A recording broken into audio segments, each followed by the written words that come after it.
अस्सलाम वालेकुम, उम्मीद है आप सब खैरियत से होंगे। 1960s में हार्वर्ड में एक एक्सपेरिमेंट किया गया। उस एक्सपेरिमेंट का जो सब्जेक्ट था वो कैलिफोर्निया का एक स्कूल था।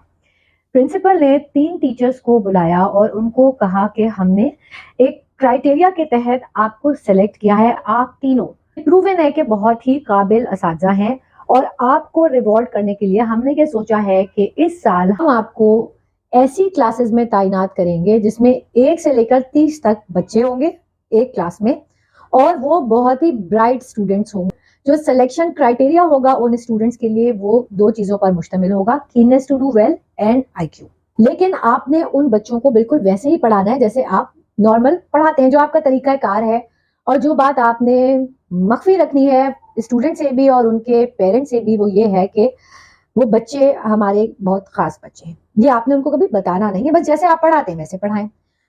डील हो गई, क्लासेस शुरू हो गई। जब साल के आखिर में रिजल्ट आया तो उन तीनों क्लासेस ने लीड किया एंटायर स्कूल डिस्ट्रिक्ट को एकेडमिक अकम्पलिशमेंट्स के अंदर, और 20 to 30% अबव परफॉर्मेंस थी than the rest of the students.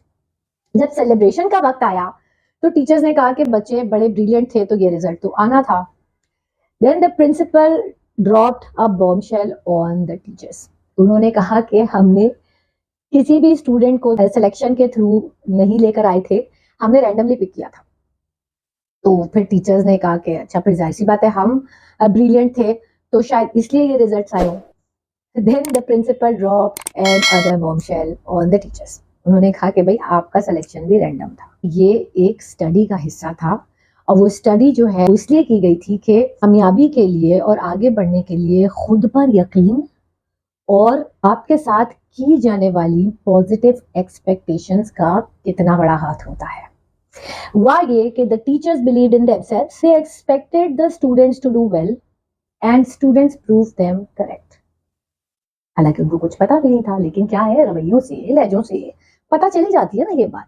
तो अब इसको अगर हम उल्टा करके देखें ना तो हमें पता लगेगा कि अगर एक ऑफिस है, उसका एनवायरनमेंट ऐसा है कि बॉस हर वक्त या तो ये कहता रहता है या अपने रवैये से ये जताता रहता है कि मैं तो निकम्मों में गिरा हुआ, मेरा एक भी एम्प्लॉय काम का होता ना तो हमारी परफॉर्मेंस आसमान को छूती।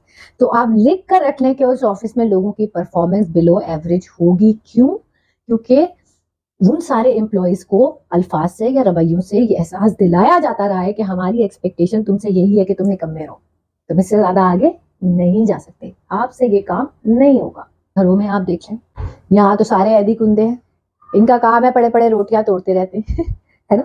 तो कभी ना कभी तो ऐसे जुमले सभी को सुनने पड़ते हैं। मैं जो बात कर रही हूँ वो पैटर्न की है, कंसिस्टेंसी की है। कंसिस्टेंटली जब आप ऐसी एक्सपेक्टेशन अपनी औलाद को, बच्चों को देंगे तो इट्स हाईली लाइकली कि वो रोटियां ही तोड़ते रहेंगे।